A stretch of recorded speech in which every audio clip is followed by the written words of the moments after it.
बिस्मिल्लाहिर्रहमानिर्रहीम। अस्सलाम वालेकुम बच्चों। जैसा मैंने आपको पिछले लेक्चर में बताया था कि हम जब न्यूमेरिकल कंप्यूटेशन के हवाले से पढ़ते हैं तो हम अप्रॉक्सीमेट मेथड यूज़ करते हैं। हमारे ये एग्जैक्ट सॉल्यूशंस नहीं होते। हम अपनी जो है इक्वेशंस को, डिफरेंट टाइप की जो भी इक्वेशन जिसको भी न्यूमेरिकली हम सॉल्व करना चाहते हैं उसको अलजेब्राइक इक्वेशन में कन्वर्ट करते हैं। उसके लिए हम न्यूमेरिकल कंप्यूटेशन हम यूज़ तभी करते हैं जब हमारे प्रॉब्लम्स के एग्जैक्ट सॉल्यूशंस नहीं आते, हम उनको आसानी से हल नहीं कर सकते, तो फिर हम न्यूमेरिकल कंप्यूटेशन की तरफ जाते हैं। तो नॉर्मली ये होता है कि हम अपने प्रॉब्लम्स को पहले अप्रॉक्सीमेट कर लेते हैं, अलजेब्राइक इक्वेशन में कन्वर्ट करते हैं, कोई ना कोई ट्रांसफॉर्मेशन लगाते हैं, कोई ना कोई सीरीज लगाते हैं, और उसमें हम मुख्तलिफ किस्म के जो हैं वो एरर उसमें इन्वॉल्व हो जाते हैं। जिस तरह मैंने आपको पहले बताया कि जब हम प्रोग्रामिंग करते हैं तो हो सकता है हम उसमें कोई अपनी जो है वो एरर इन्वॉल्व कर दें, कहीं पे हम गलती कर दें, कहीं पे। उसके अलावा ये है कि जब हम अलजेब्राइक इक्वेशंस ट्रांसफॉर्म करते हैं अपनी एक्चुअल इक्वेशंस को, तो वहाँ पे एरर इन्वॉल्व हो जाती है, और मुख्तलिफ तरीक़ों से न्यूमेरिकल कंप्यूटेशन में एरर इन्वॉल्व होती है। हमें उस एरर को बहुत ख्याल रखना पड़ता है, इसलिए कि अगर हम वो एरर बहुत ज़्यादा हो जाएगी तो ऑब्वियसली आपका रिज़ल्ट सही नहीं आएगा, और या फिर आपका एरर जो है वो आपको जो है गलत आंसर की तरफ लेके चला जाता है, जिसमें यह है कि आपको गेस करना कि क्या आपका वो आंसर सही है नहीं है, या उसको इम्प्लीमेंट करने के लिए जो है उसमें आपको क्योंकि न्यूमेरिकल जो सॉल्यूशंस हैं वो सारे किसी न किसी प्रॉब्लम को सॉल्व करने के लिए उसका डाटा जो आपको मिलता है, न्यूमेरिकल नंबर्स मिलते हैं, उसको किसी पर्टिकुलर प्रॉब्लम के लिए आप जब सॉल्व कर रहे होते हो, तो जब उस पर इम्प्लीमेंट करते हो तो अगर एरर होगी और आपके वो रिज़ल्ट सही नहीं होंगे तो ऑब्वियसली वो प्रोडक्ट जो है वो सही नहीं बनेगी। फॉर एग्ज़ाम्पल मैंने आपको जैसे समझाया भी था कि जिस तरह से अगर आपने कोई एयरक्राफ्ट बनाना है या कोई मिसाइल बनाना है या कोई सैटेलाइट बनानी है, तो जब आप उसको न्यूमेरिकल मॉडलिंग, उसकी मैथमेटिकल मॉडलिंग करते हैं, वो उसकी जो भी इक्वेशंस आती हैं उनको जो है अलजेब्राइक इक्वेशंस में आप ट्रांसफॉर्म करते हैं, डिस्क्रिटाइज करते हैं। अगर उसमें आप कोई फैक्टर छोड़ देते हैं, फ़र्ज़ करें कि आपने विंड वेलोसिटी या जो एटमॉस्फेरिक जो इफ़ेक्ट्स हैं वो अगर आपने निगलेक्ट कर दिए तो ऑब्वियसली वो एरर तो इन्वॉल्व हो गई ना। और हो सकता है कि अगर कहीं पे विंड वेलोसिटी जो है वो ज़्यादा हो तो आपको वो रिज़ल्ट नहीं मिलेगा जो आप हासिल करना चाहते हैं, जो आपकी न्यूमेरिकल कंप्यूटेशन से जो रिज़ल्ट आएंगे और जो एक्चुअल रिज़ल्ट होंगे उनमें फ़र्क होगा। इसी तरीके से ये तो एरर ऐसी है जो कि आपने खुद उसमें इन्वॉल्व की, तो ये आपकी जो है वो आपकी वजह से हुई। लेकिन यह है कि फिर जब आप अलजेब्राइक इक्वेशंस को ट्रांसफॉर्म करते हैं तो उसमें आप जो कोई भी सीरीज़ यूज़ करते हैं, कोई पॉलिनोमियल यूज़ करते हैं, तो और उसके बाद आप कुछ जो हैं वो टर्म्स को छोड़ देते हैं, क्योंकि वो सीरीज़ इन्फिनिट होती हैं, तो आप सिर्फ कुछ चंद ही टर्म्स उसमें रखते हैं, तो वो भी ट्रंकेशन एरर हो जाती है जो कि आप उसमें इन्वॉल्व करते हैं। फिर जो है नंबर्स हैं, फॉर एग्ज़ाम्पल डेसिमल नंबर्स हैं, उसमें से आपने जब न्यूमेरिकली सॉल्व कर रहे होते हैं तो आपको सिग्निफिकेंट डिजिट्स रखनी पड़ती हैं। कुछ नंबर्स में भी डेसिमल के बाद आप 6 रख लो, नंबर 8 रख लो, या इवन 10 रख लो, लेकिन आपको एक फाइनाइट नंबर आफ्टर नंबर्स जो हैं वो रखने होते हैं। उसके बाद के जो नंबर्स होंगे वो आप उसको छोड़ देते हो, तो वो आपकी राउंड ऑफ एरर हो जाती है। अगर आप उसमें ये करते हो कि जो लास्ट नंबर आप छोड़ रहे हो दैट इज़ ग्रेटर देन 5, और अगर आप जो रख रहे हो नंबर उसका आखिरी डिजिट जो है उसमें 1 प्लस कर दो तो that will be round of error. लेकिन अगर आप 5 से अबव भी नंबर है आप उसको छोड़ देते हो, लेकिन आप अपने लास्ट डिजिट में कुछ ऐड नहीं करते हो, तो that is known as the chop, सिर्फ जस्ट चॉप कर देते हो उसको, और वो उसमें भी एरर इन्वॉल्व हो जाती है। इसी तरह से मुख्तलिफ एरर्स की बात हो रही थी। तो अगर हम इन एरर्स को ख्याल नहीं करेंगे तो ऑब्वियसली हम न्यूमेरिकल सॉल्यूशन जो हैं वो अपनी डिज़ायर्ड न्यूमेरिकल सॉल्यूशन नहीं हासिल कर सकते। तो पिछली दफ़ा मैंने आपको कुछ बताया था कि आप एडिशन में करते हो तो आपकी किस टाइप की एरर इन्वॉल्व होती हैं, या अगर आप मल्टीप्लिकेशन की बात करते हो तो किस टाइप की एरर और कितनी एरर इन्वॉल्व होती है। आज हम आगे चलते हैं, हम देखते हैं कि हमारे पास जो है फर्दर एरर्स की क्या बात है, एरर एक्यूमुलेशन इन डिवीजन, ठीक है, कि आपके एक ऑपरेशन से कुछ एरर आती है, लेकिन जब आप पूरे एक सॉल्व कर रहे होते हो, इक्वेशन को सॉल्व कर रहे होते हो, किसी एक्सप्रेशन को सॉल्व कर रहे होते हो, तो हर जगह जो एरर होती है वो एक्यूमुलेट होती जाती है, इकट्ठी होती जाती है, और वो एरर मिलके काफ़ी बड़ी भी हो सकती है, इसलिए उसका लिहाज रखना, ध्यान रखना ज़रूरी है। सो आज का लेक्चर हम यहाँ से स्टार्ट करते हैं, error accumulation in division. Let z equal to p over q, ठीक है, फिर q is not equal to 0। ये कोई भी नंबर हैं, दो p और q हैं, रियल नंबर्स हैं, आप इनको देखिए, और इसकी इन दोनों की अगर हम डिवीजन करना चाहते हैं तो ये है जहाँ पे q को 0 नहीं होना चाहिए, इससे कि डिवीजन जब किसी नंबर से करते हैं अगर 0 होगा तो वो अनडिफाइंड हो जाता है। सो ये आपकी एक जो है वो एक्चुअल वैल्यूज हैं p ओवर q, लेकिन जब आपने न्यूमेरिकली इनकी डिवीजन करनी है तो जो कंप्यूटेड वैल्यू होगी z star, that will be equal to p star over q star, ठीक है। ये कंप्यूटेड वैल्यू हैं जो मैंने स्टैटिक से शो की है। अब इनमें p स्टार में और p में एक एरर इन्वॉल्व हुई है, ये कंप्यूटेड वैल्यू है, ये एक्चुअल वैल्यू हैं, तो जो p और q का रिलेशनशिप होगा वो आपके पास क्या है, q static of z that should not be equal to 0। और फिर ये है कि हमारे पास जो z होगा that will be equal to, मैंने क्या किया, z को p को मैंने p स्टैटिक प्लस एरर जो है वो इसके साथ जो इन्वॉल्व है उसको मैंने एप्सिलॉन p कह दिया, और इसके साथ मैंने इसकी एक्चुअल वैल्यू में ये कंप्यूटेड वैल्यू प्लस जो एरर इन्वॉल्व हुई है उसे प्लस कर दिया, एंड डिवाइडेड बाय, इसी तरह से हमने q static plus epsilon q, ये जो q में एरर इन्वॉल्व है वो हमने यहाँ पे लिखी। अब इसको हम थोड़ा सा सिंप्लीफाई करते हैं, हम क्या कर सकते हैं, हम इसको p स्टैटिक हम कॉमन ले लेते हैं, जब कॉमन लेंगे तो ये आपके बाहर ले लेंगे तो यहाँ पे ये 1 आ जाएगा, और यहाँ पे क्योंकि हमारे पास p स्टैटिक नहीं है सो हम p स्टैटिक से मल्टीप्लाई एंड डिवाइड करेंगे, तो जो मल्टीप्लाइड होगा वो कॉमन ले लिया, तो आपके पास जो बाकी बचता है वो epsilon p over p static बच गया, ठीक है। और इसी तरह से हमने q स्टैटिक जो है वो कॉमन ले लिया, और उसके बाद हमारे पास 1 plus epsilon q over q static आ गया, ठीक है, ये चीज़ आ गई। अब हम इसको सिंप्लीफाई करना चाह रहे हैं, ठीक है, हम देखना चाह रहे हैं कि आपकी यहाँ पे एक्यूमुलेटेड एरर जो है वो इसमें कितनी इन्वॉल्व हुई है। सो आपके पास क्या है कि आपने p static over q static को बाहर कर लीजिए, बाकी आपके पास आ गया 1 plus epsilon p over p static, और ये जो चीज़ है ये आपके डिनोमिनेटर में है, सो इसकी जो पावर है जब ऊपर आप लेके जाएंगे तो that will become equal to 1 plus epsilon q over q static raise to the power -1। यहाँ पे इसकी पावर जो थी 1 थी, और 1 को जब ऊपर लेके गए तो वो -1 हो गई, ठीक है। अब इसको हम क्या करते हैं, क्योंकि ये रेज टू दी पावर -1 है तो हमें जो है इसको सिंप्लीफाई करना है, तो ताकि हम कुछ रिजल्ट जो है वो इसमें से निकाल सकें। सो हम क्या करते हैं कि इसको बायनॉमियल थ्योरम से एक्सपेंड करते हैं, ये जो फैक्टर है इसको, ये आपने बायनॉमियल थ्योरम किया हुआ तो है ना, कि वो क्या होता है, मैं आपको दोबारा से रिवाइज भी करा देती हूँ, लेकिन ये सारी चीज़ें जो कैलकुलस में आपने पढ़ी थी उनकी जो है वो आपको यहाँ पे,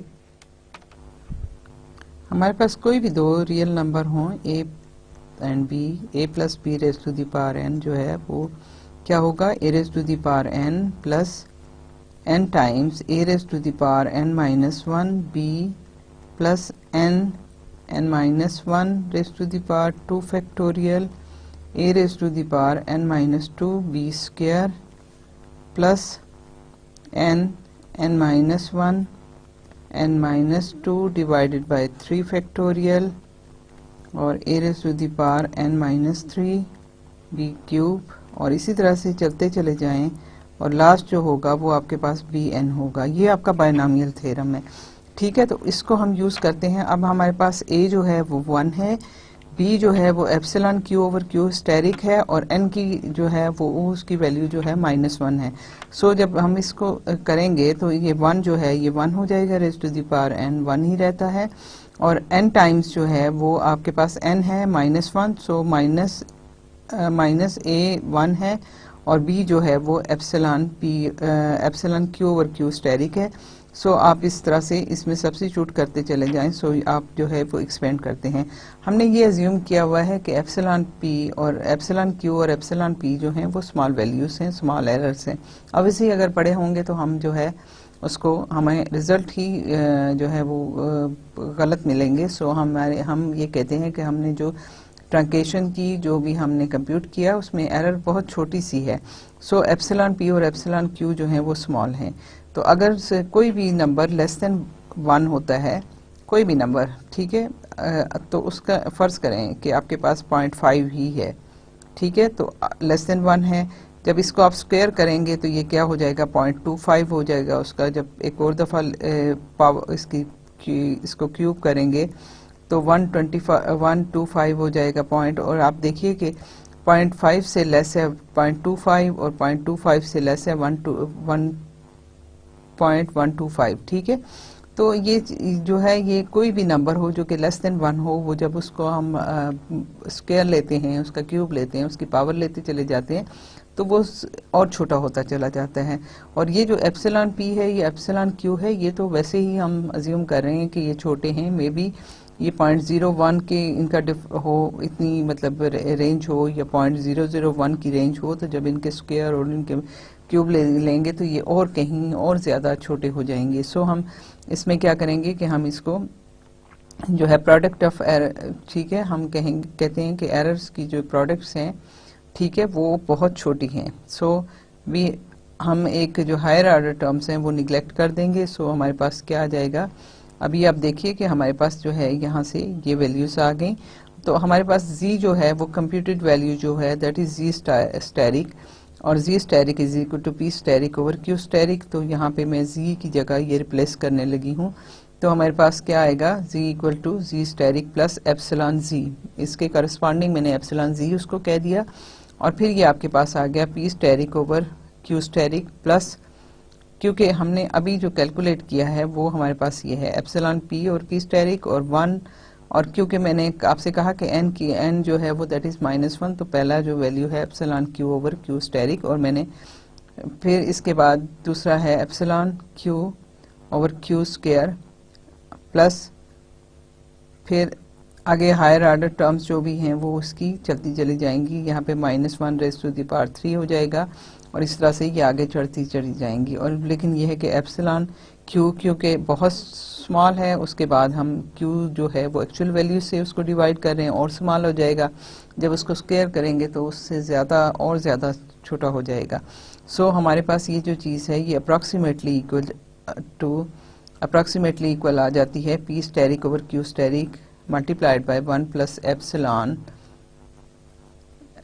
ई पी ओवर पी स्टेरिक, ठीक है। हमने क्या किया कि इसको ओपन कर लिया और इनके साथ मल्टीप्लाई करके इसको सारा ओपन कर लिया। तो पहला आ गया p asterisk over q asterisk, फिर दूसरा जो आ गया दूसरा है वो है e p over q steric,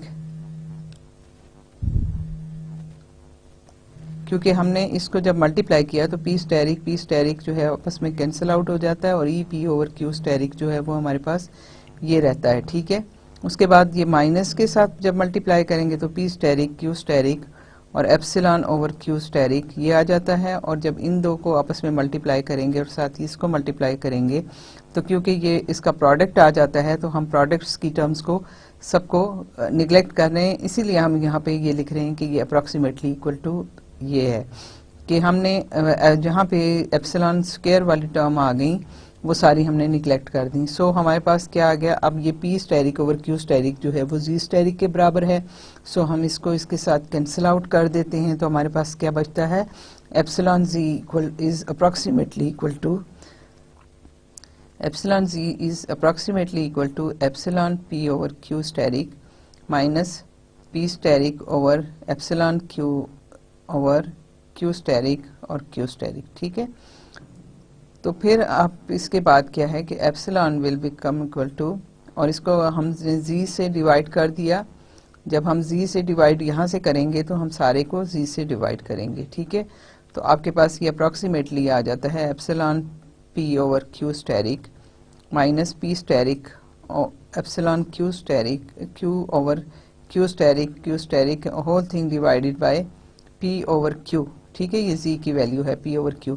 तो जब हमने इसको सिंप्लीफाई किया तो हमारे पास Q ओवर P आ जाता है, ये ऊपर चला जाएगा, ये P है, Q over P epsilon P over Q asterisk minus P asterisk epsilon Q over Q asterisk, ठीक है, which is approximately equal to Q over Q asterisk मैंने कॉमन ले लिया, ठीक है, और ये Q है डिवाइडेड बाय Q स्टेरिक मैंने कॉमन ले लिया, और एप्सिलॉन P ओवर P आ गया minus epsilon P over P asterisk over P और Q over Q asterisk, and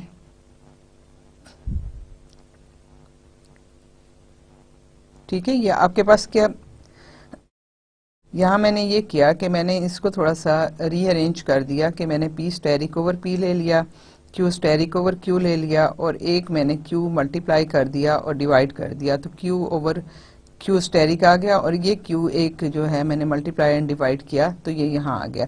अब आप देखिए कि मैंने इन चीज़ों को एडजस्ट किया, जस्ट मुझे ये है कि एरर फाइंड आउट करना है कि कितना एरर इसमें इन्वॉल्व होगा, सो मैंने इनको इस तरह से रीअरेंज करके दोबारा से लिख दिया। सो जब इसको हमने आगे फर्दर किया तो P asterisk over P is approximately equal to 1, ठीक है, दोनों की हम कहते हैं कंप्यूटेड, और उनका अगर हम करें तो ये एरर है, तो लेकिन ये है कि ये जो है स्मॉल एरर है, इसलिए they are approximately equal to 1। इसी तरह से Q स्टेरिक ओवर Q भी अप्रॉक्सीमेटली इक्वल टू 1 है। सो इसको जब हम यूज करेंगे तो आप देखिए कि हमारे पास क्या है,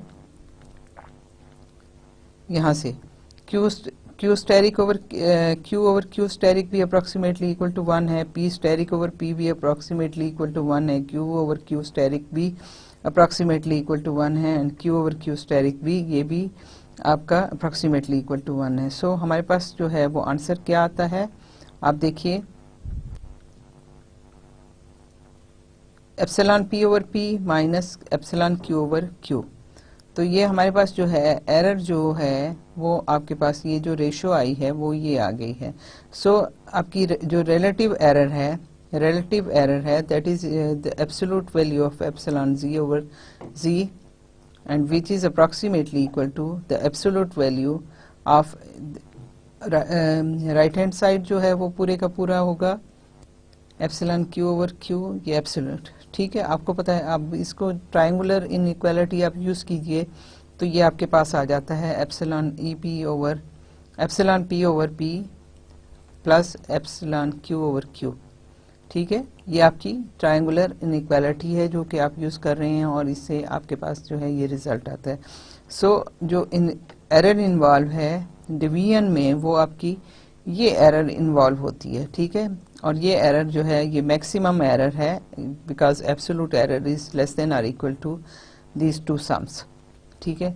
Thus the relative error of a quotient of two numbers is equivalent to the sum of the relative error moduli of the dividend, ठीक है, and the divisor, and for n terms, इसको हम जनरलाइज करने लगे हैं कि अगर हमारे पास ये हमने दो नंबर्स लिए थे, अगर हमारे पास n टर्म्स हैं इसी तरीके से, तो फिर हमारे पास क्या आएगा, epsilon Z over Z is less than और इक्वल टू एप्सिलॉन 1, ठीक है, हमने एप्सिलॉन P और एप्सिलॉन Q कहा था क्योंकि हमारे पास दो ही नंबर थे, लेकिन अगर हमारे पास n टर्म्स हैं तो हम इनको रीनेम कर देते हैं, एप्सिलॉन 1 ओवर x1, P की जगह x1 कर दिया मैंने, एप्सिलॉन 2 ओवर x2, इसी तरह से मैंने दूसरे नंबर को x2 कह दिया, फिर आपके पास ये जो है इसी तरीके से जो है वो सारों का सम जो है वो आपके पास n नंबर ऑफ टर्म्स को जब आपने डिवाइड करना है तो आपके पास मैक्सिमम एरर जो है वो इन्वॉल्व होगी, वो ये होगी।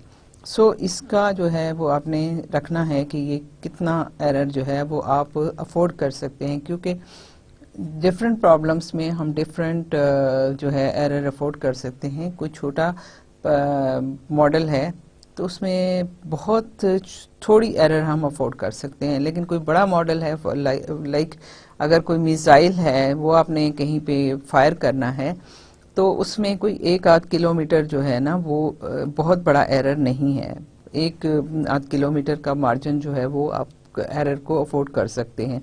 लेकिन अगर कोई एक आपने छोटी सी मशीन बनानी है कोई वो करना है, तो ऑब्वियसली उस मशीन में अगर आप इतना एरर इन्वॉल्व करते हो तो वो आपका अफोर्ड आप नहीं कर सकते। उसमें आपका एरर बहुत ही छोटा होना चाहिए, मे बी उसकी वैल्यू, एरर की वैल्यू 10⁻⁻6 हो, -3 हो, 4 हो या -10 हो, इतनी आप अफोर्ड कर सकते हो। सो यहाँ पे आपको यही देखना है कि आपका मॉडल क्या है, उसके अकॉर्डिंगली आपकी जो है एरर वो इतनी इसके हिसाब से होगी।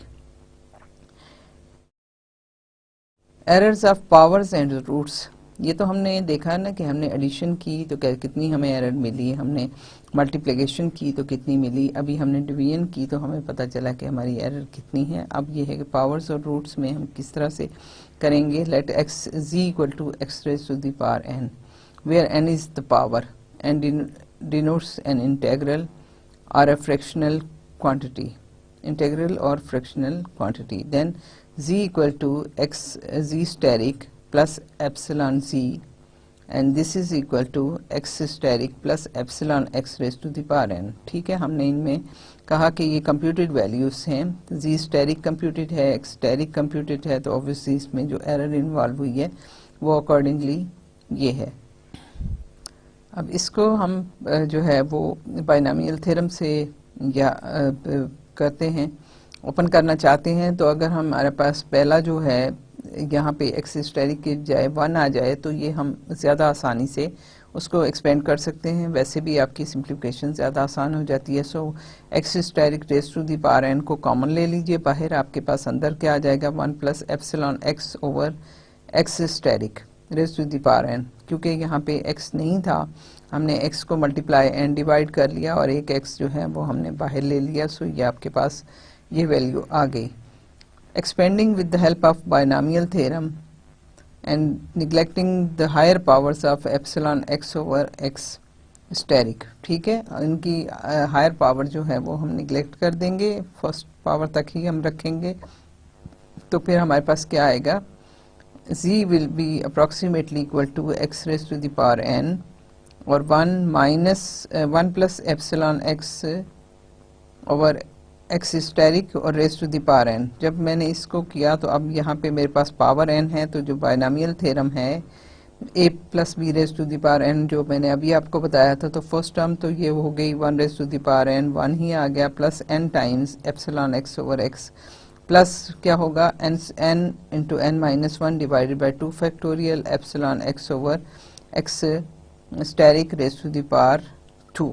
तो जो मैंने कहा कि हायर ऑर्डर टर्म्स को हम निगलेक्ट कर रहे हैं, सो हम हमारी टर्म्स सिर्फ यहीं तक रहेंगी और हमारे पास ये ऑलमोस्ट इक्वल है x raise to the power n plus n times x raise to the power n जो है वो यहाँ से जो है एक डिनोमिनेटर में है, ये पावर है n, सो एक पावर जो है इसकी कम हो जाएगी और एप्सिलॉन एक्स है, ये आपके पास ये वैल्यू आ गई। देयरफॉर एप्सिलॉन z जो है this is approximately equal to, क्योंकि एक्स स्टेरिक n जो है वो हमारे पास जो था वो यहाँ पे आपके पास z स्टेरिक की वैल्यू थी, तो जब z को हमने रखा तो आपके पास यहाँ पे अगर यहाँ पे एक बीच में देख लें तो z जो है वो that is equal to z asterisk plus epsilon z, और जो ये वाली चीज़ थी approximately that is x asterisk n plus n epsilon x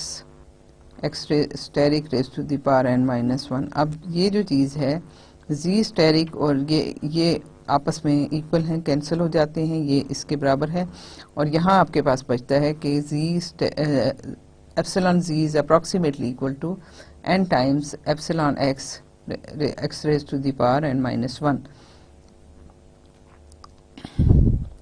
Then epsilon z over z is equal to n times epsilon x x steric raised to the power n-1 divided by x steric raised to the power n। ठीक है, क्योंकि आपके पास जो है ये इसके equal है, क्योंकि डिवीजन में आपके पास जो बड़ा नंबर है वो ज़्यादा इफेक्ट करता है। सो आप इसको अप्रॉक्सीमेटली कह रहे हैं, हम देखें हम ये कह रहे हैं कि एप्सिलॉन z है over z, this is equal to epsilon c over z steric plus epsilon c।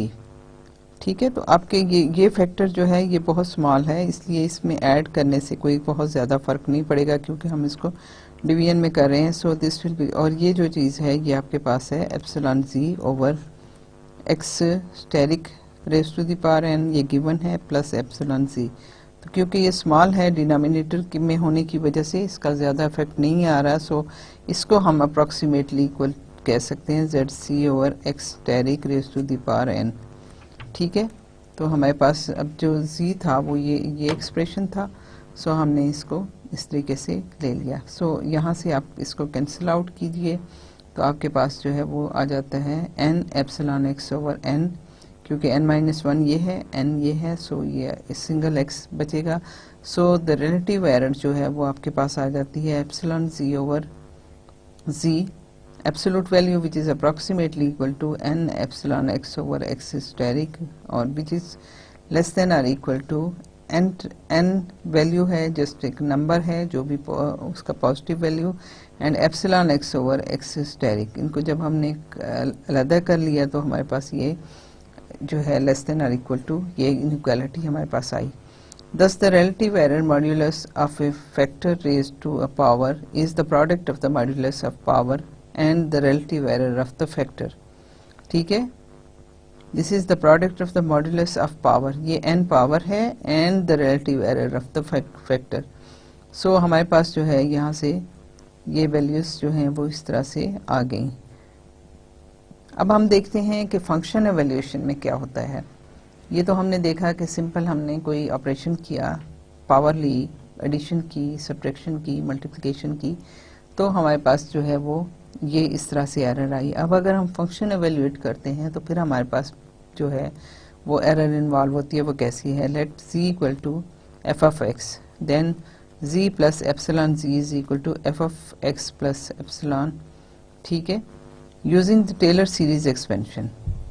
देखें मैंने आपसे कहा था ना कि टेलर सीरीज जो है वो बहुत इंपॉर्टेंट है, हर जगह न्यूमेरिकल कंप्यूटेशन में आपको इसकी ज़रूरत पड़ेगी।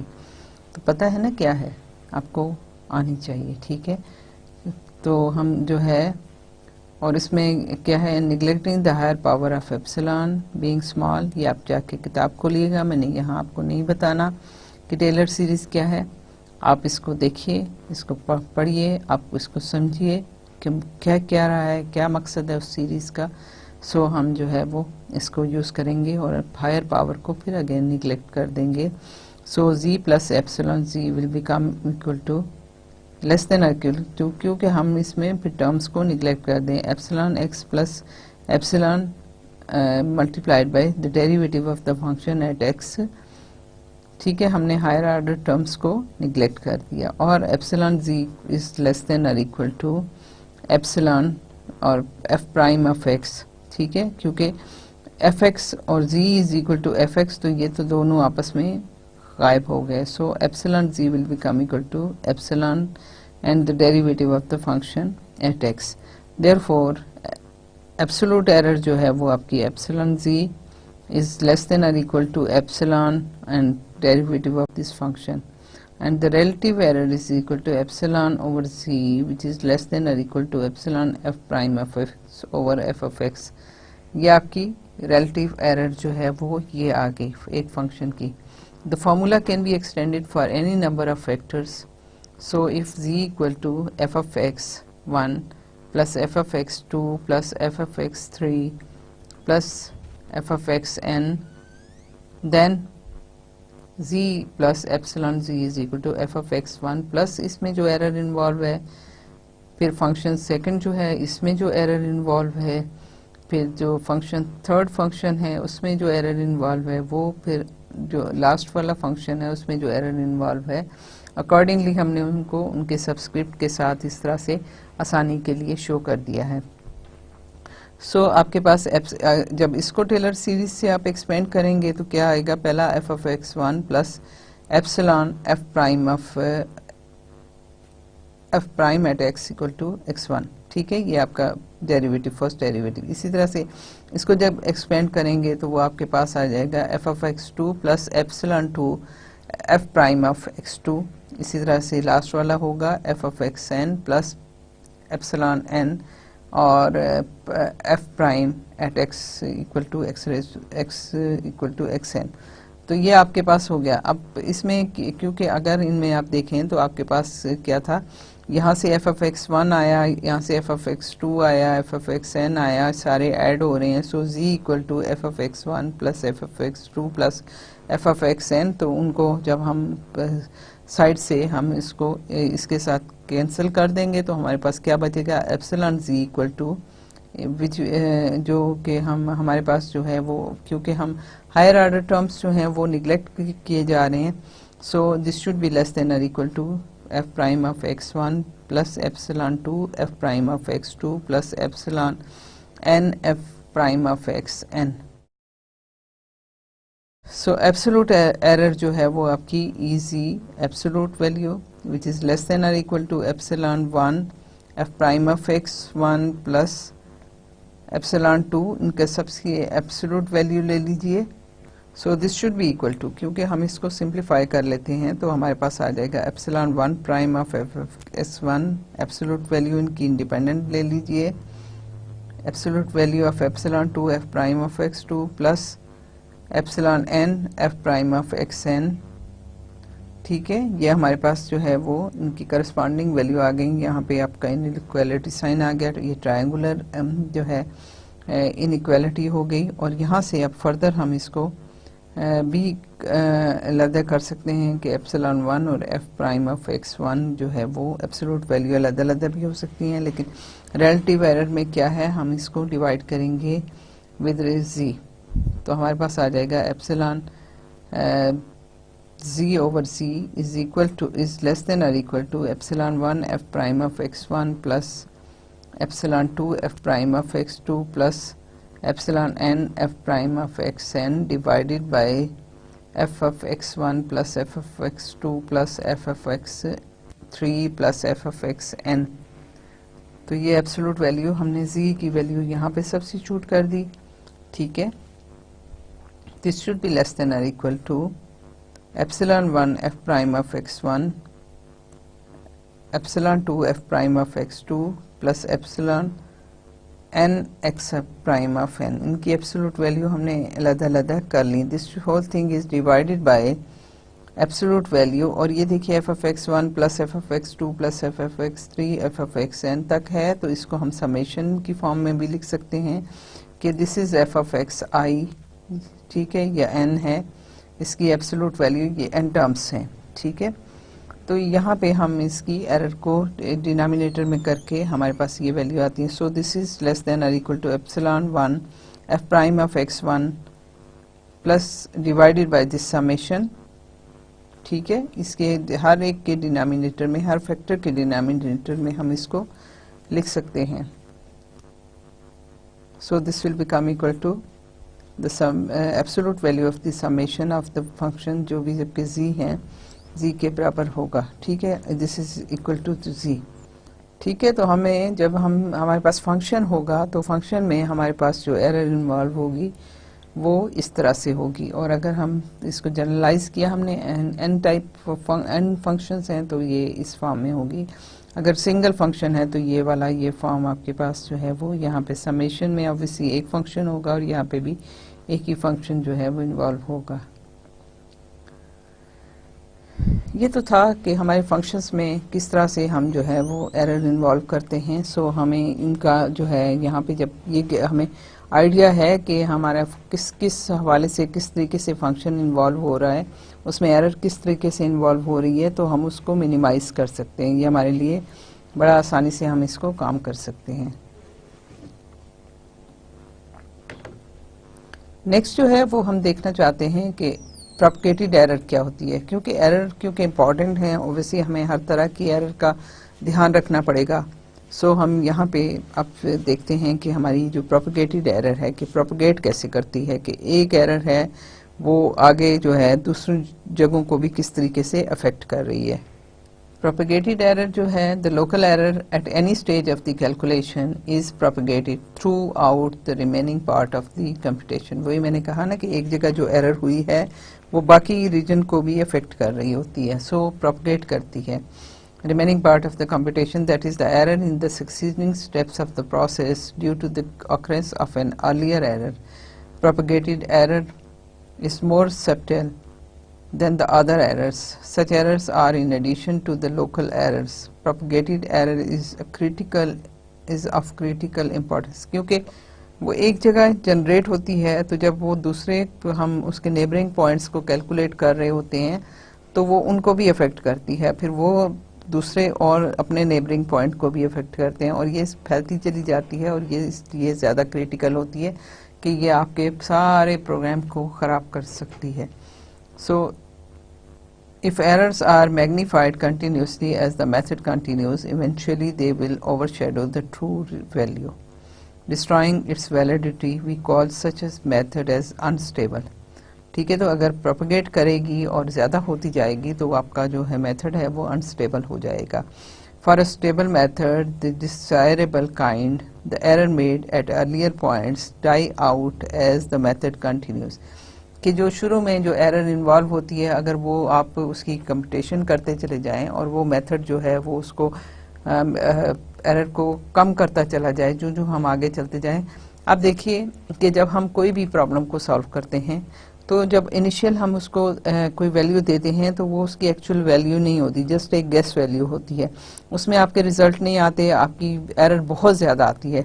लेकिन क्या होता है कि नेक्स्ट स्टेप में आज आप जाते हैं तो उसकी एरर थोड़ी कम हो जाती है, उससे अगले स्टेप में जाते हैं तो उसकी एरर और कम हो जाती है, और इस तरह से जब आप आइट्रेशन में जाते हैं या आप कैलकुलेट करते चले जाते हैं तो आपकी एरर जो है वो हमेशा जो है पहले से कम होती चली जाए, तो वो आपका स्टेबल मेथड होगा कि आपकी एरर प्रोपगेशन एरर जो है वो जो शुरू में चली थी वो अगले स्टेप्स में बढ़ने के बजाय कम हो गई है, तो आपका मेथड स्टेबल होगा, अदरवाइज आपका मेथड अनस्टेबल हो जाएगा. अब इसके लिए देखते हैं, आगे देखते हैं कि एक डेफिनेशन क्या है. Suppose that e n represents the growth of error after n steps.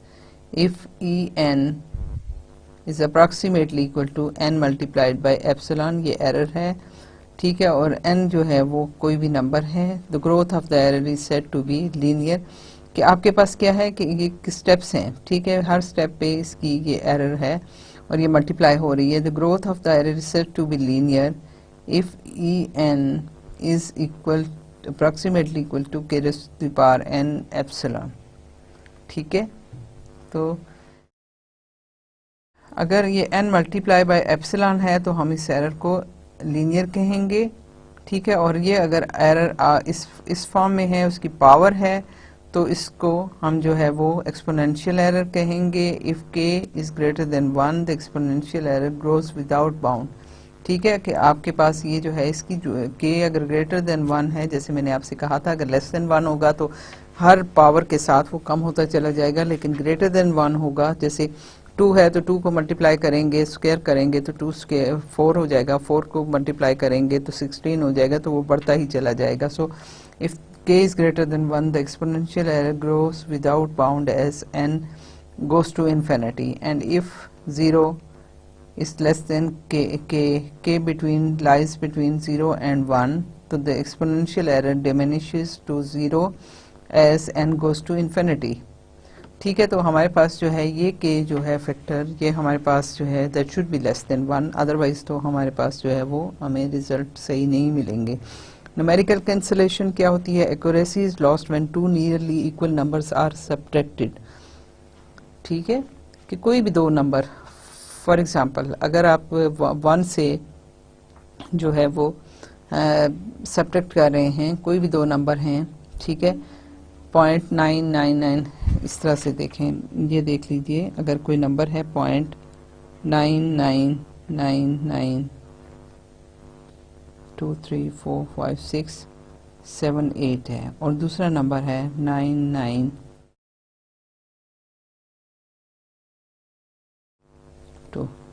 तो क्या है, जब इनको सब्ट्रैक्ट करेंगे तो ये इतने सिग्निफिकेंट डिजिट अगर हम ले रहे हैं तो हमारे पास ये आंसर 0 हो जाएगा. लेकिन अगर हम इतने से वो नहीं करते, लेकिन ऑब्वियसली डिफरेंस है. So accuracy is lost when two nearly equal numbers are subtracted. ठीक है, for example the two numbers 9.41572333 and 9.41572227 जो है वो they are each accurate to 8 significant digits, yet their difference 0.000006 है is accurate to only one significant digit. Thus, care should be taken to avoid such subtraction where possible. ठीक है, हम ये करते हैं कि हम जब भी कंप्यूटेशन करते हैं, हमारी जब हम मॉडलिंग करेंगे, हमारी इक्वेशंस बनेंगी, तो एक्सप्रेशंस जो भी होंगे हम कोशिश करेंगे कि अगर हम अवॉइड कर सकते हैं तो हम माइनस साइंस को अवॉइड कर लेंगे। ठीक है, ये आपके पास है, the care should be taken to avoid such subtraction where possible because this is the major source of error in floating point operations. This phenomena is also called subtractive cancellation. In multiplying two n-digit numbers when using computer, a product with two n-digit results. Internally, double length registers are used. The result is truncated to the length of a single register. Error in converting values.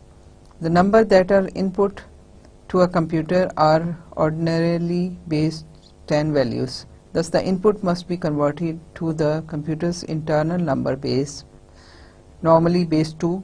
This conversion itself causes some errors.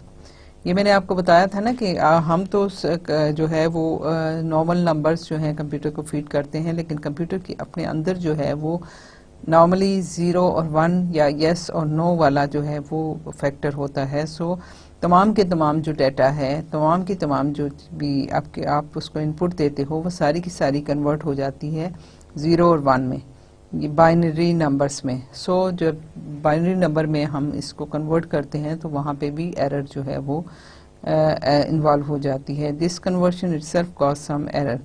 Machine epsilon, one important measure in computer arithmetic is how small a difference between two values the computer can recognize.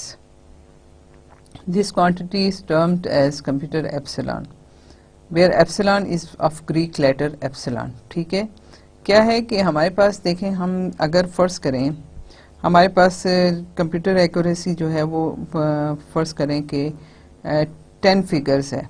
ठीक है, तो ये 0.0000 जो है वो ये 10 से बाद कहीं जाके तो डिफरेंस आता है 3-2 का, कोई भी दो नंबर हैं। ठीक है, यहाँ पे भी अगर कोई इस टाइप का नंबर है, यहाँ पे 4-2 है जो कि 10 डिजिट्स के बाद है, तो वो उसको कंप्यूटर रिकग्नाइज नहीं करेगा और 0-0 करके उसको 0 कर देगा। और अगर ये डिनोमिनेटर में आ जाता है तो ये बहुत बड़ा मसला क्रिएट कर सकता है, क्योंकि जो है 0 अगर डिनोमिनेटर में आता है तो वह वैल्यू जो है वो अनडिफाइंड हो जाती है। This measure of machine accuracy is standardized by finding the smallest floating point number that when added to a floating point number 1000 produces a result different from 1.000. Numbers smaller than epsilon are effectively 0 in the computer. Peculiar things happen in floating point arithmetic. For example, adding 0.001 1000 times may not equal 1 exactly. In some instances, multiplying a number with unity does not produce the number. उसकी वजह क्या है? उसकी वजह ये है कि आपके पास क्योंकि वो एरर इन्वॉल्व होती जा रही है, सो आपके पास जो है वो एग्जैक्ट वैल्यू आपको नहीं मिलेंगी। In many computation, changing the order of calculations will produce different results.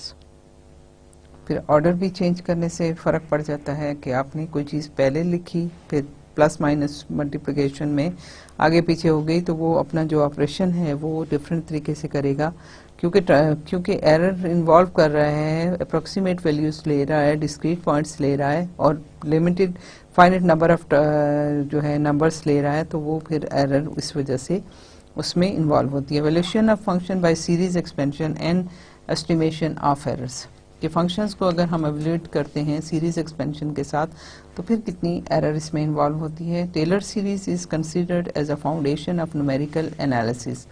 It is the most important tool of deriving numerical methods and analyzing errors. If f of x is analytic about x equal to x naught. अब मैं आपको Taylor series की definition बता रही हूँ, लेकिन उसके लिए आपने इसको पढ़ा हुआ भी है, सो पीछे जाइए और उसको ज़रा ध्यान से देखिएगा। So if f of x is analytic about x equal to x naught, then f of x in the neighborhood of x equal to x naught can be exactly represented in Taylor series, which is power series given by f of x equal to f of x naught। ठीक है कि हमने अब इसको किसी general point पे इस series को लिखा है और about x equal to x naught, this is equal to x minus x naught, इन दोनों के जो हैं आर्गूमेंट्स हैं x minus x naught multiplied by the first derivative of the function at x equal to x naught plus x minus x naught square divided by 2 factorial और f double prime second derivative of the function at x equal to x naught plus x minus x cube divided by 3 factorial third derivative of the function at x equal to x naught plus so on. ठीक है, आपके पास ये terms जो हैं इसी तरह से चलती चली जाएंगी। This series is unique, that is there is no other power series x minus x naught to represent the function. ठीक है, ये यूनिक होगी। In practical applications the Taylor series has to be truncated after certain order terms. देखिए यहाँ पे क्या है, ये चलती चली जा रही है, इन्फिनिटी तक चलती चली जा रही है, लेकिन न्यूमेरिकली ऑब्वियसली हम इन्फिनिटी तक तो नहीं ले सकते ना, हमें इसकी कुछ टर्म्स को रिटेन करना पड़ेगा, बाकी टर्म्स को हम जो है वो ट्रंकेट कर देंगे। ट्रंकेशन यही कहलाती है। ठीक है, तो हम इसको ट्रंकेट कर देंगे। So the Taylor series has to be truncated after certain order terms because it is impossible to include an infinite number of terms. If the Taylor series is truncated after the nth term, it is expressed as f of x naught plus h f of x first derivative of function at x equal to x naught। ये h क्या है, h है x minus x नाट, जो हमने लिया था उसके साथ हमारे पास ये h की वैल्यू ये आ गई। ठीक है, x square by 2 factorial second derivative of the function at x equal to x naught plus h cube over 3 factorial third derivative of the function at x equal to x naught plus so on। ठीक है, और हमने क्योंकि nth term तक कहा तो nth term जो है वो h raised to the power m divided by m factorial f of m x naught, ये mth डेरिवेटिव है इसका, कोई भी अंदर है, mth derivative of the function at x equal to x naught plus ये है h raised to the power n, nth term हो गई n factorial f of n nth derivative of the function at x equal to x naught plus higher order terms. ठीक है, हमने function को यहाँ तक कर दिया और ये उसके हायर ऑर्डर टर्म्स जो हैं, क्योंकि ये आप देखिए कि ये h जो है वो h है, h square, h cube, h m, h raise to the power n, तो ये आपके पास जो है वो, क्योंकि फंक्शन कांस्टेंट वैल्यू पे है, x नॉट पे है, उसकी वैल्यू तो नहीं चेंज होती, लेकिन h को चेंज करने से हमारा जो है वो वैल्यूज जो हैं वो सीरीज फंक्शन की सीरीज जो है वो डिफरेंट हो सकती है। मतलब ये है कि अगर आपने n नंबर जो है वो पार्टीशनिंग है ना, कि आपके पास जो है वो कितने आप n तक लेके जा रहे हैं, n को जो बढ़ाते जाएंगे, h क्योंकि स्मॉल है उसकी पावर कम होती, उसकी वैल्यू कम होती जाएगी, सो एरर जो आपकी ये हायर ऑर्डर टर्म है वो भी चेंज होती जाएगी। Where h is equal to x minus x naught and of order hn is represents the error caused by truncating the term of order n plus 1 and higher. We can also write the above expression as f of x is equal to pnx plus rnx, where pnx जो है वो f of x naught h f prime x naught plus h square by 2 factorial f double prime x naught h cube over 3 factorial f third derivative of the function at x equal to x naught plus आप चलते जाएं तो nth term तक तो हमारे पास pn है, बाकी जो टर्म्स हैं वो दे आर रिमाइंडर जो कि हमने एरर में छोड़ दी। ठीक है, हमारे पास ये आ गई और हमारे पास rn जो है वो क्या आ गया, ये यहाँ पे हमने इसको समेशन की फॉर्म में लिख दिया और ये जो है ये हमारी टर्म्स जो हैं वो xi क्या है, xi जो है this lies between x minus x not, जहाँ पे आपका nth डेरिवेटिव की हाईएस्ट वैल्यू हो, जिसकी वजह से आपके पास जो मैक्सिमम एरर यहाँ पे इन्वॉल्व हो सकती है वो उसकी वैल्यू आपकी मिल जाएगी। So xi is equal to x naught plus theta multiplied by h। ठीक है, हमारे पास क्या है कि xi जो है वो बेसिकली बिलोंग करता है वो आपके इंटरवल से x और x0 से। तो अगर हम इसको ले लें तो हमारे पास जो है वो xi हो जाता है x0, सॉरी आपके पास जो टर्म है अगर पॉजिटिव साइड पे या नेगेटिव साइड पे है तो डिपेंड करता है कि कितनी है। अगर यहाँ पे x0 से x तक है, यहाँ पे आपके पास x0 है और आप राइट हैंड साइड पे जा रहे हैं क्योंकि सारी वैल्यूज पॉजिटिव हैं, सो ये आपके पास जो है x0 से x होगा, सो x plus theta h। Theta जो है वो आपका वेरी कर रहा है फ्रॉम 0 to 1 और h जो है वो जो भी आपकी वैल्यू होगी उससे तो, लेकिन ये है कि हमारे पास ज़रूरी है कि ये डेरिवेटिव जो है वो उस इंटरवल इस इंटरवल के अंदर जो है मैक्सिमम वैल्यू इसकी हो। So Pn(x) is called the nth Taylor polynomial. पहले तो सीरीज थी, इन्फिनिट थी, अब इसकी n नंबर ऑफ टर्म्स हो गई हैं, so this is nth Taylor polynomial है। A function about x0 Rn is called the remainder term or the truncation error associated with Pn of x. However, the whole error can be expressed by of order hn is equal to n h raised to the power n plus 1 divided by n plus 1 factorial f of n plus 1th derivative of the function at x0 plus theta h, where theta lies between 0 and 1. Since theta cannot be found exactly, the error term is often approximated by setting theta is equal to 0. Therefore, this error is approximately equal to h raised to the power n plus 1 over n plus 1 factorial f of n plus 1 n plus 1th derivative at x equal to x0, which is the leading term of the truncation terms. If n is equal to 1, for example, including the effect of the error can also be expressed as function n equal to 1 है तो इसमें सिर्फ दो terms आएंगे, f of x equal to f of x0 plus h f of first prime derivative of this, और इसके साथ of higher order term ये error involve हुई है जब सिर्फ हमने दो टर्म्स ली, where order h square is approximately equal to x square over 2 factorial second derivative of the function at x0 plus theta h, where theta lies between 0 and 1. The truncation Taylor series is f of x is approximately equal to f of x0 plus h f of prime of x0, where h is equal to x minus x0. ये आपकी maximum जो है वो to terms में है। अब यहाँ पे हमें एक एग्जांपल देखते हैं। Determine the second and the third Taylor polynomials for f of x equal to cos of x about x equal to x0 equal to 0, and use these polynomials to approximate cos value at x equal to 0.01.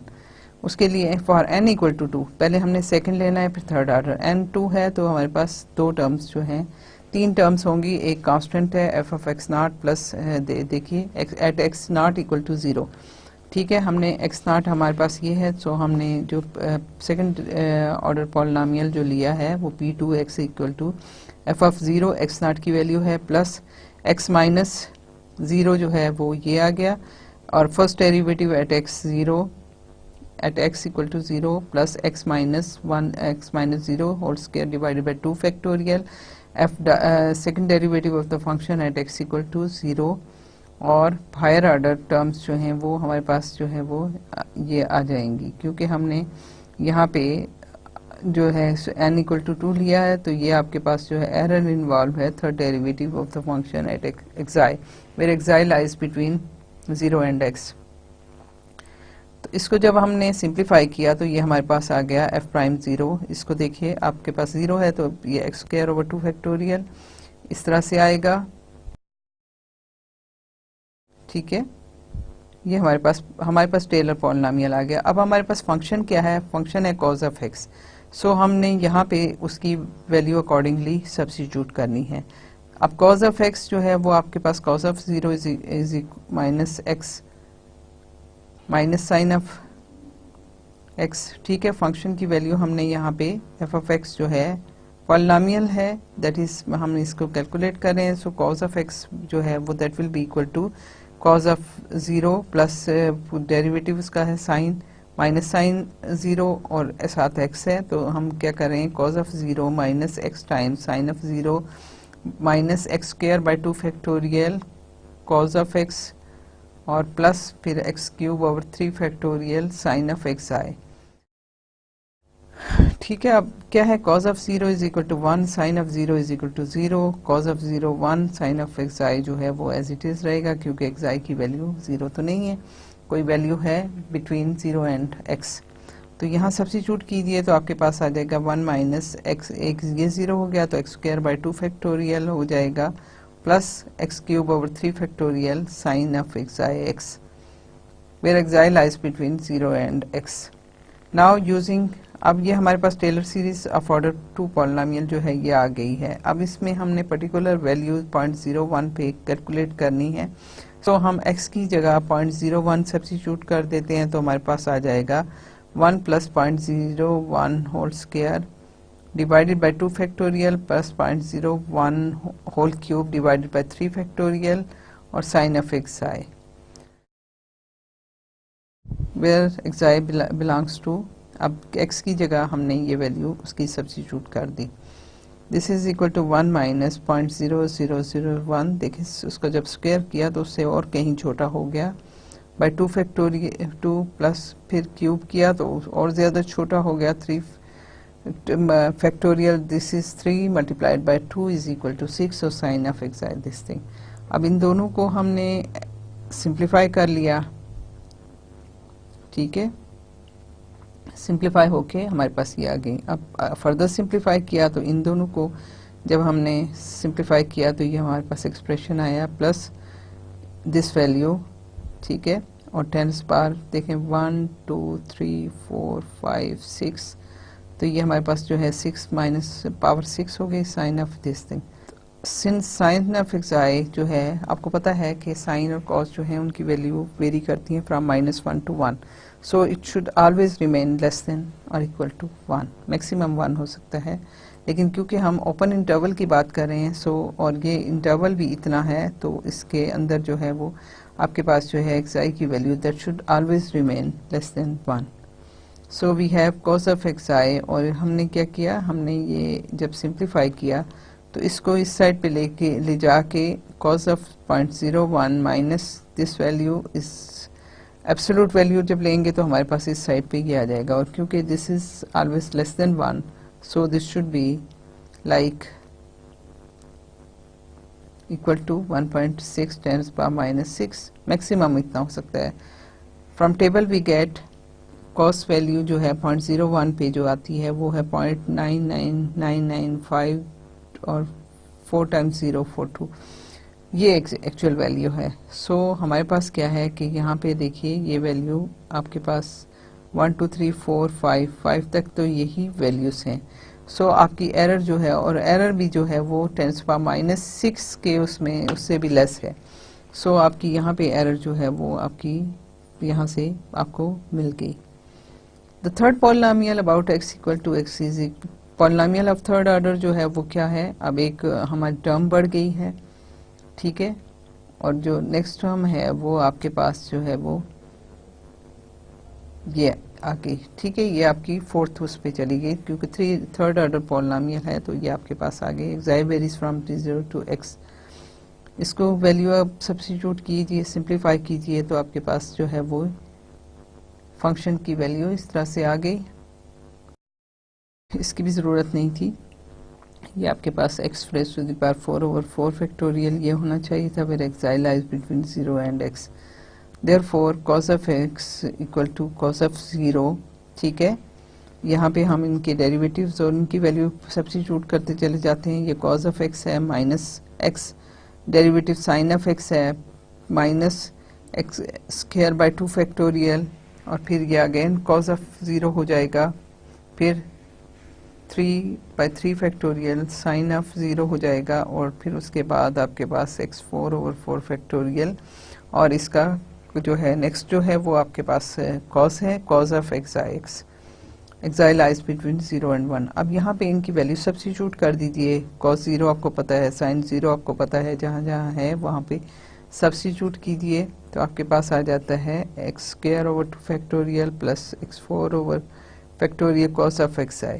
ठीक है, उसके बाद हमने value substitute कर दी, तो value जब substitute की तो हमारे पास जो है x की बजाय ये वैल्यू आ गई, और आपके पास जो है इसको फर्दर सिंप्लीफाई कीजिए, इन दो को सिंप्लीफाई किया तो 0.99995 आ गया, और ये जो है ये इसको सिंप्लीफाई किया तो ये 4.2 multiply by 10⁻10 cos of x i. अब क्योंकि कॉस ऑफ एक्स आई जो है ये भी हमेशा लेस देन 1 रहेगा, सो ये हमारे पास यही रेंज है, so it should be always less than 1 absolute value of this. तो फिर हमारे पास क्या आ गया, so cos of 0.01 is less then this is 4.2 10⁻�4 which is better accuracy insurance। ठीक है, कि आपके पास क्या है कि ये जो यहाँ पे जो वैल्यू है वो 10⁻⁸, और आपके पास जो है क्योंकि ये जो है this should be less than और इक्वल टू 1, सो आपके पास ऑलवेज जो है ये इसके इक्वल होगा, which is better accuracy insurance. जो हमारे पास पिछले उसमें जो आया था वो उसकी अगर हम देखें तो हमारे पास जो है ये 4.2 10⁻⁻10 है, वहाँ पे क्या था, यहाँ पे हमारे पास 10⁻⁻6 था, वो 10⁻⁻10 आ गया। ठीक है, 4.2 10⁻, सो हमें एक और जो टेलर सीरीज की एक टर्म और एक्स्ट्रा लेने से हमें हमारे पास जो है वो एरर जो है वो और कम हो गई है। सो हम जितनी टर्म्स भी इन्वॉल्व करेंगे, और ये हम पे डिपेंड करेगा कि हमें कितनी एक्यूरेसी चाहिए ताकि हम उस हिसाब से उसको जो है ना उतनी टर्म्स को हम रखें।